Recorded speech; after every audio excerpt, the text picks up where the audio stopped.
कश्मीर में हमले के बाद पूरे देश में इस समय घुसपैठियों की पहचान की जा रही है। राज्य सरकारों ने थोड़ा एफर्ट करना शुरू किया है। जहां जहां बीजेपी का शासन है वहां की राज्य सरकारें 500, 1000, 1500, 2000 के आसपास घुसपैठियों को पकड़ने में सफल भी हो गई। लेकिन कुछ बातें हमें इस पर सोचना पड़ेगा। आखिर क्या कारण है कि Arab, Dubai, Kuwait, Bahrain, Abu Dhabi में घुसपैठ बिल्कुल जीरो है, होती नहीं वहां पे? आखिर क्या कारण है कि रूस में या सिंगापुर में, जापान में, चीन में बिल्कुल घुसपैठ नहीं होती, वहां लोग जाने से डरते हैं? क्या कारण है कि जिस तरीके से भारत में जो घुसपैठी है इनके पास 5-5, 6-6 कागज मिल रहे हैं, आधार मिल रहा है, राशन कार्ड मिल रहा है, ड्राइविंग लाइसेंस मिल रहा है, बर्थ सर्टिफिकेट मिल रहा है, वोटर आईडी मिल रहा है, कुछ के पास तो पासपोर्ट भी मिल रहा है। इस तरीके से Arab, Dubai, Kuwait, Bahrain, Abu Dhabi में फर्जी डॉक्यूमेंट वहां के कर्मचारी क्यों नहीं बनाते? या ऑस्ट्रेलिया, रूस, अमेरिका, चीन, जापान के जो सरकारी कर्मचारी हैं वो फर्जी डॉक्यूमेंट क्यों नहीं बनाते हैं और भारत में क्यों बनाते हैं? गुजरात में 1000 के आसपास घुसपैठियों को पकड़ा गया है, कहीं 300 पकड़ा, कहीं 90 पकड़ा, कहीं 100 पकड़ा गया। लेकिन मेरा मानना है कि ऐसे घुसपैठ मुक्त भारत बनाना मुश्किल नहीं, नामुमकिन है। क्यों मैं कह रहा हूं? 6 करोड़ से ज्यादा घुसपैठी हैं। अगर पुलिस 6000 घुसपैठियों को पकड़ भी लेगी तो एक तरीके से ये ऊंट के मुंह में जीरा है। जैसे पूरा रेगिस्तान में आप एक मुट्ठी बालू उठा लो तो उससे कोई फर्क नहीं पड़ता, रेगिस्तान खत्म नहीं होता। वैसे ही यह कार्रवाई होगी। हमें यह समझना पड़ेगा कि इसका अस्थायी समाधान क्या है। अस्थायी समाधान यह है कि भ्रष्टाचार के खिलाफ कठोर कानून बनाया जाए। अभी बंगाल बॉर्डर पे एक बीएसएफ कमांडेंट के पास 22 करोड़ रुपए मिला है। बॉर्डर पे घुसपैठियों को अंदर लेने का खुला रेट है 2000 रुपए पर घुसपैठिया। अब एक बीएसएफ के कमांडेंट के पास 22 करोड़ रुपए मिला है, उसको हवाला के जरिए फंडिंग आई थी। अगर उसने 2000 रुपए एक एक घुसपैठियों के हिसाब से लिया तो यानी एक व्यक्ति ने 1,10,000 घुसपैठियों को अंदर करा दिया। और यही नतीजा है कि भारत में घुसपैठियों की संख्या हजारों में नहीं है, लाखों में नहीं है, बल्कि करोड़ों में है। और मेरे अनुमान के हिसाब से 6 करोड़ से ज्यादा है। मैंने जब 2017 में पीएल फाइल किया था तब मैंने 5 करोड़ बताया था और 5 करोड़ का आंकड़ा भी दिया था, राज्यवार दिया था। अब तो ये 2025 चल रहा है, अब ये संख्या लगभग 6 करोड़ क्रॉस कर चुकी है। रुकेगा कैसे? घुसपैठ का मूल कारण है भ्रष्टाचार और घुसपैठ का मूल कारण है फर्जी कागज बनना। न तो भ्रष्टाचार वर्ल्ड वाइड समस्या है, न भ्रष्टाचार पूरी दुनिया में होता है, न पूरी दुनिया में फर्जी कागज बनते हैं। फर्जी कागज भारत में ही बनता है, अमेरिका, चीन, जापान में नहीं बनता। फर्जी कागज भारत में ही बनता है, Arab, Dubai, Kuwait, Abu Dhabi, Bahrain में नहीं बनता। घुसपैठ भारत में ही होती है और भ्रष्टाचार भारत में ही है। दुनिया के कई देशों में भ्रष्टाचार जीरो है। लोग जानते ही नहीं कि घूसखोरी क्या होती है, कमीशन खोरी क्या होती है और दलाली क्या होती है, कटमनी क्या होती है, तोलाबाजी क्या होती है। समाधान क्या है? समाधान है कठोर कानून। सबसे पहले अगर हम भ्रष्टाचार को जड़ से खत्म करना चाहते हैं तो हमको भ्रष्टाचार को देशद्रोह घोषित करना होगा। हमको भ्रष्टाचार को राष्ट्र की सुरक्षा के लिए खतरा घोषित करना होगा, क्योंकि घुसपैठ का मूल कारण घूसखोरी है।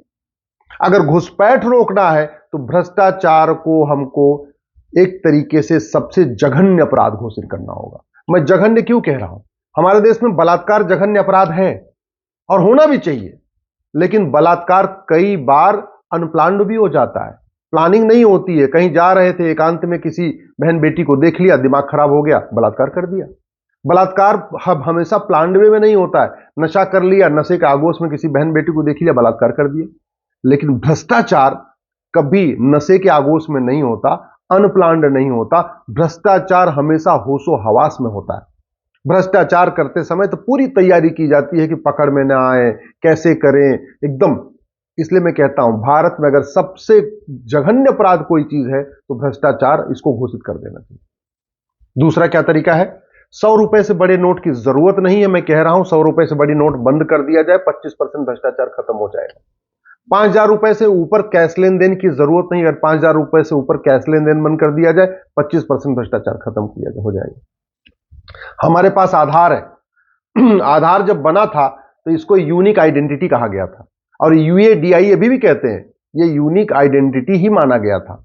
उस समय प्लानिंग ये थी कि जितने भी कागज हैं सबका यूनिक नंबर आधार नंबर ही होगा। दुर्भाग्यवश आज भी आधार नंबर अलग चल रहा है, पैन नंबर अलग चल रहा है, पासपोर्ट नंबर अलग चल रहा है, ड्राइविंग लाइसेंस नंबर अलग चल रहा है, वोटर आईडी का नंबर अलग चलता है, बर्थ सर्टिफिकेट का नंबर अलग चलता है, डेथ सर्टिफिकेट का नंबर चलता है, कहीं कोई कनेक्शन ही नहीं। सरकार अगर भ्रष्टाचार खत्म करना चाहती है तो सबसे पहले जो यूनिक आइडेंटिटी है, जिसको आधार कहते हैं, उस व्यक्ति का सारे डॉक्यूमेंट का नंबर कॉमन होना चाहिए। वो यूनिक आइडेंटिटी यानी आधार नंबर ही होना चाहिए। कहने का मतलब, मेरा जो आधार नंबर है वही मेरा पैन नंबर भी होना चाहिए, वही मेरा ड्राइविंग लाइसेंस का नंबर भी होना चाहिए, वही मेरा पासपोर्ट नंबर होना चाहिए, वही मेरे बर्थ सर्टिफिकेट के ऊपर भी नंबर होना चाहिए।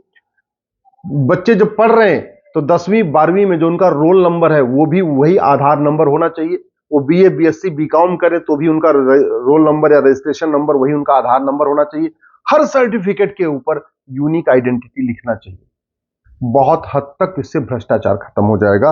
भ्रष्टाचार खत्म करना है तो भ्रष्टाचारियों की 100% प्रॉपर्टी जब्त करने, नागरिकता खत्म करने, आजीवन कारावास फांसी देने के लिए कानून बनाना पड़ेगा, और कोई तरीका नहीं। और मैं लिख के कह रहा हूं, जब तक भ्रष्टाचार खत्म नहीं होगा तब तक घुसपैठ नहीं बंद होगी।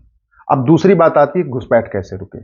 घुसपैठ अगर आपको रोकना है तो सबसे पहले ये जो फॉरेनर एक्ट है 1946, जिसको बदल के ये इमिग्रेशन एक्ट 2025 बनाया गया, मैं सरकार को धन्यवाद देता हूं, क्योंकि ये 1946 वाला तो माड़ा सड़ा हुआ था, मां घटिया था, लेकिन ये भी कोई बहुत अच्छा नहीं है।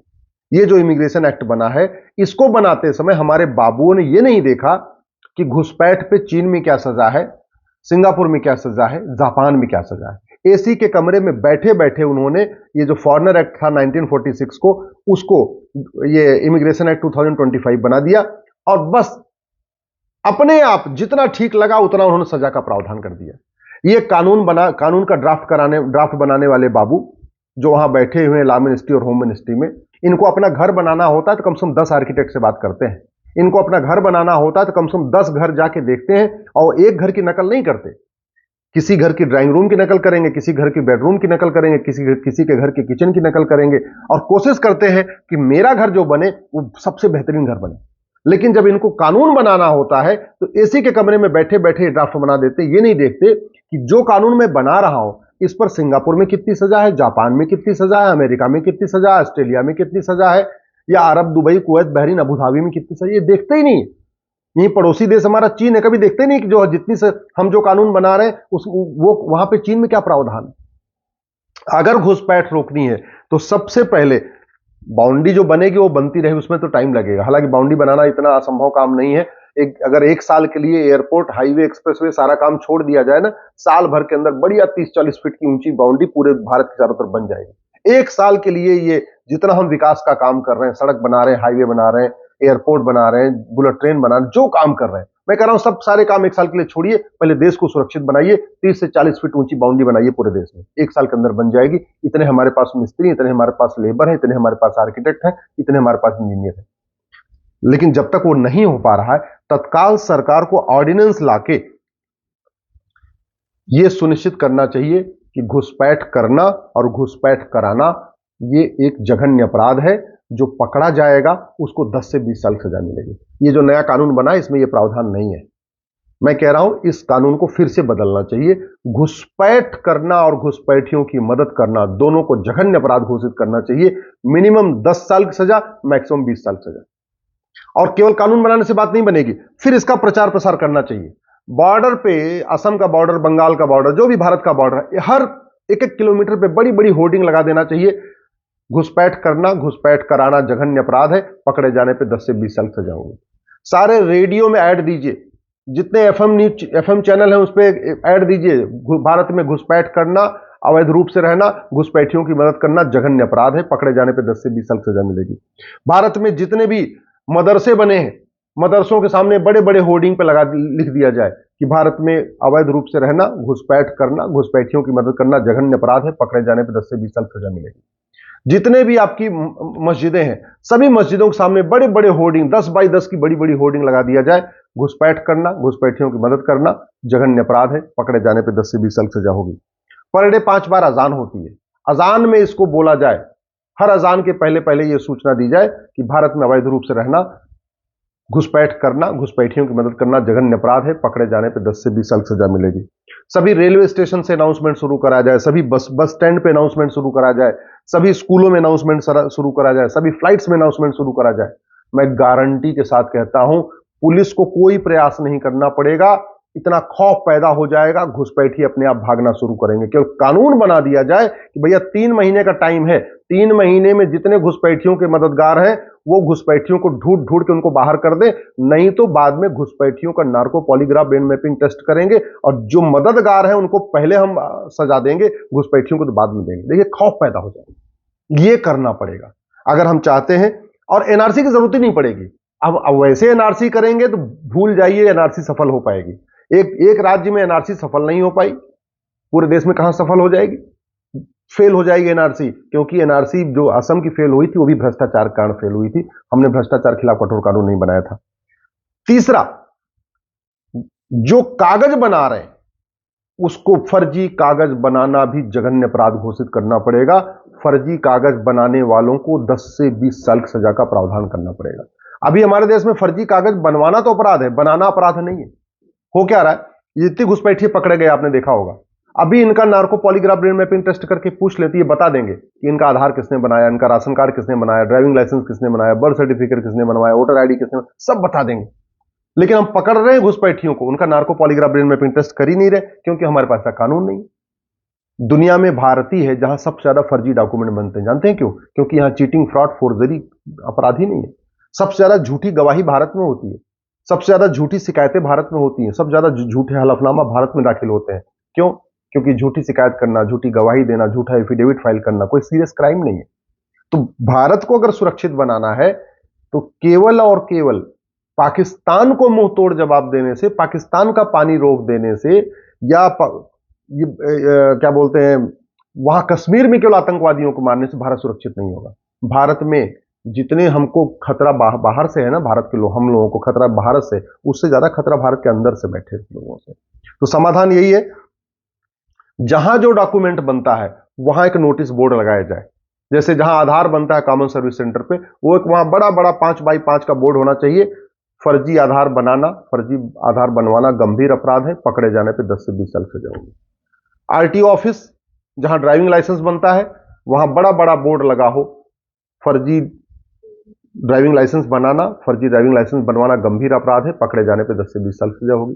तहसील में जहां डॉक्यूमेंट बनता है, जहां राशन कार्ड बनता है, जहां पासपोर्ट बनता है, जहां बर्थ सर्टिफिकेट बनता है, जहां डेथ सर्टिफिकेट बनता है, तो चाहे नगर निगम का ऑफिस हो, पासपोर्ट ऑफिस हो, तहसील का ऑफिस हो, जहां पे जो डॉक्यूमेंट बनता है वहां बड़े बड़े होर्डिंग पे लिखा हो कि भाई फर्जी डॉक्यूमेंट बनाना और बनवाना गंभीर अपराध है। और क्या कर सकते हैं? भारत में सबके पास मोबाइल फोन है। एक मोबाइल फोन एक बार सबके ऊपर मैसेज चला जाए, एसएमएस भी चला जाए, व्हाट्सएप भी चला जाए। क्या चला जाए? कि भारत में जो लोग अवैध रूप से रह रहे हैं 3 महीने के अंदर देश छोड़ के चले जाए। उसके बाद अगर पाए गए, narco polygraph brain mapping test करेंगे और टेस्ट करने के बाद घुसपैठियों और उनके मददगारों को, जिन्होंने उनका राशन कार्ड बनवाया, आने में मदद किया, ड्राइविंग लाइसेंस बनाया, बर्थ सर्टिफिकेट, सबको हम देशद्रोही घोषित करेंगे। ये तरीका है। तो समाधान क्या है? सबसे पहले फॉरेनर एक्ट तो बदल गया, इमिग्रेशन एक्ट आ गया, इसमें 10 से 20 साल की सजा का प्रावधान करना पड़ेगा। दूसरा, पुलिस अभी सत्ता की गुलाम बनी हुई है, क्योंकि 1861 का पुलिस एक्ट से चल रहा है। एक one nation one police code बनाना पड़ेगा, पुलिस चार्टर लागू करना पड़ेगा। भारतीय न्याय संहिता में घुसपैठ पे कोई चैप्टर नहीं है, इसमें एक नया चैप्टर जोड़ना पड़ेगा, ऑफेंस रिलेटिंग टू इन्फिल्ट्रेशन। भारतीय साक्ष्य संहिता में हमने झूठ पकड़ने के लिए नार्को पॉलीग्राफ ब्रेन मैपिंग कानून बनाया नहीं है, तो भारतीय न्याय संहिता में चीटिंग, फ्रॉड, फोर्जरी को सीरियस क्राइम डिक्लेयर करना पड़ेगा। एक नया चैप्टर जोड़ना पड़ेगा घुसपैठ से संबंधित, ऑफेंस रिलेटिंग टू इन्फिल्ट्रेशन। और एक चैप्टर और जोड़ना पड़ेगा झूठ के खिलाफ, कि झूठ बोलना, झूठी शिकायत करना, झूठी गवाही देना, झूठी जांच करना, झूठा एफिडेविट फाइल करना गंभीर अपराध है। और एक नया चैप्टर जोड़ना पड़ेगा झूठे कागज के लिए, कि जो आदमी झूठा आधार, झूठा राशन कार्ड, झूठा ड्राइविंग लाइसेंस, झूठा वोटर आईडी, झूठा बर्थ सर्टिफिकेट बनाएगा या बनवाएगा, उसको 10 से 20 साल सजा होगी। तो आपको भारतीय न्याय संहिता को बदलना पड़ेगा। झूठ पकड़ने के लिए जो साक्ष्य संहिता बनी है, इसमें नार्को पॉलीग्राफ ब्रेन मैपिंग अनिवार्य करना पड़ेगा। घुसपैठ और भ्रष्टाचार को राष्ट्र की सुरक्षा के लिए खतरा घोषित करना पड़ेगा और घुसपैठियों और उनके मददगारों पे एनएसए लगाना पड़ेगा। घुसपैठ और भ्रष्टाचार को अनलॉफुल एक्टिविटी डिक्लेयर करना पड़ेगा और घुसपैठियों और उनके मददगारों पे, जो भ्रष्ट उनके मददगार हैं, उनके खिलाफ यूएपीए लगाना पड़ेगा। हमारे सभी राज्यों के पास ऑर्गेनाइज क्राइम से निपटने के लिए कानून है। महाराष्ट्र के पास मकोका है, गुजरात के पास गुजकोका है, यूपी के पास गैंगस्टर एक्ट है। दुर्भाग्यवश घुसपैठियों और उनके मददगारों पर यह कानून लगते ही नहीं। ऑर्गेनाइज क्राइम है, घुसपैठ हमारे लिए सबसे बड़ा खतरा है, वेजिंग वॉर है, इनडायरेक्ट वॉर है, फिर भी लग नहीं रहा। घुसपैठ अपने आप में इनडायरेक्ट वॉर है, तो घुसपैठियों की मदद करना भी इनडायरेक्ट वॉर में मदद करना है। घुसपैठियों और उनके मददगारों के खिलाफ हम वेजिंग वॉर की धारा नहीं लगाते। घुसपैठियों और उनके मददगारों के खिलाफ हम जो है ऑर्गेनाइज क्राइम की धारा नहीं लगाते। घुसपैठ देशद्रोह है तो घुसपैठियों की मदद करना भी देशद्रोह है, लेकिन घुसपैठियों और उनके मददगारों पर हम देशद्रोह की धारा नहीं लगाते। आज तक किसी घुसपैठ की मदद करने वाले की नागरिकता खत्म नहीं किया। क्यों? क्योंकि हमारा सिटीजनशिप एक्ट बहुत वहां सड़ा हुआ है, वहां घटिया है, इसको भी बदलना पड़ेगा। घुसपैठियों की फंडिंग जो ड्रग जहाज चल रहा है, जो ड्रग जहाज से पैसा आ रहा है, उसी से घुसपैठियों की फंडिंग हो रही है, तो करना पड़ेगा। ड्रग स्मगलिंग को भी आपको जघन्य अपराध घोषित करना पड़ेगा। ड्रग स्मगलिंग रोकेंगे तब फंडिंग रुकेगी। ये जो नकली दवाओं का कारोबार चल रहा है वो इसलिए चल रहा है कि 1940 वाला घटिया कानून आज भी चल रहा है। ये नकली दवाओं के कारोबार से जो पैसा आता है उससे घुसपैठियों को फंडिंग होती है। घुसपैठियों की फंडिंग बाहर से एनजीओज को भी होती है। एक एफसीआरए कानून बना है यहाँ के एनजीओज को फंडिंग कराने के लिए। तो जब तक एफसीआरए खत्म नहीं होगा, फंडिंग नहीं बंद होगी। फंडिंग नहीं बंद होगी तो घुसपैठियों की मदद नहीं बंद होगी। प्रिवेंशन ऑफ करप्शन एक्ट हमने बना रखा है, लेकिन हमने भ्रष्टाचार को जघन्य अपराध घोषित नहीं किया, इसलिए प्रिवेंशन ऑफ करप्शन एक्ट बदलना पड़ेगा। घुसपैठियों और उनके मददगारों की फंडिंग हवाला के जरिए होती है। क्यों? क्योंकि हमारा हवाला वाला कानून सड़ा हुआ है। हवाला रोकना है तो आपको इस कानून को कठोर बनाना पड़ेगा, इसको बदलना पड़ेगा। घुसपैठियों और उनके मददगारों को बेनामी ट्रांजैक्शन के जरिए भी फंडिंग होती है, वो इसलिए हो रही कि हमारा कानून सड़ा हुआ है। घुसपैठियों और उनके मददगारों को ब्लैक मनी के जरिए फंडिंग होती है, और ब्लैक मनी इसलिए जनरेट हो रही है, हमारा कानून सड़ा हुआ है। और सबसे बड़ी बात, घुसपैठियों की मदद करने वाले पार्षद बन रहे हैं, प्रधान बन रहे हैं। घुसपैठियों की वोट ले लेके वो घुसपैठियों को वोटर आईडी में नाम जुड़वा देते हैं। और नाम क्यों जुड़वाते हैं? क्योंकि उससे उनको पार्षद बनना होता है, प्रधान, सांसद, विधायक। ये 1950-51 का जो रिप्रेजेंटेशन ऑफ पीपल, इसको बदलना पड़ेगा कि कोई भी सजा याफ्ता व्यक्ति चुनाव लड़ने न चुनाव लड़ पाएगा जिंदगी भर, न पार्टी बना पाएगा, न पार्टी पदाधिकारी बन पाएगा। और जो घुसपैठियों की मदद करेगा वो तो जीवन में कभी कुछ कर ही नहीं सकता। तो जब तक कानून नहीं बदलेंगे तब तक घुसपैठ नहीं बंद होगी। घुसपैठ नहीं बंद होगी तो 20 से 25 साल के बाद जो आज कश्मीर में हो रहा है, जो आज मुर्शिदाबाद में हो रहा है, ये आपके कस्बे में होगा, आपके शहर में होगा, आपके मोहल्ले में होगा। डेमोग्राफी बहुत तेजी के साथ बदल रही है। 9 राज्यों की डेमोग्राफी बदल चुकी है। 800 जिलों में से 200 जिलों की डेमोग्राफी बदल गई है। 6000 तहसीलों में से 1500 तहसीलों की डेमोग्राफी बदल गई है। बॉर्डर पे जो 300 तहसीलें हैं, 300 की 300 तहसीलों की डेमोग्राफी बदल गई है। और उसका एक बड़ा कारण है घुसपैठ। वैसे डेमोग्राफी बदलने का मूल कारण है लव जिहाद, लैंड जिहाद, ड्रग जिहाद, घुसपैठ जिहाद, धर्मांतरण जिहाद, जनसंख्या जिहाद। लेकिन घुसपैठ एक सबसे महत्वपूर्ण कारक है। इसलिए मेरा आपसे आग्रह है, इस वीडियो को पूरा अधिक से अधिक फॉरवर्ड करिए, अपने फेसबुक पर डालिए, अपने ट्विटर पर डालिए, अपने इंस्टाग्राम पर डालिए, सबसे शेयर करिए, अपने सांसद विधायक से मिलकर इन कानूनों को बदलने की मांग करिए।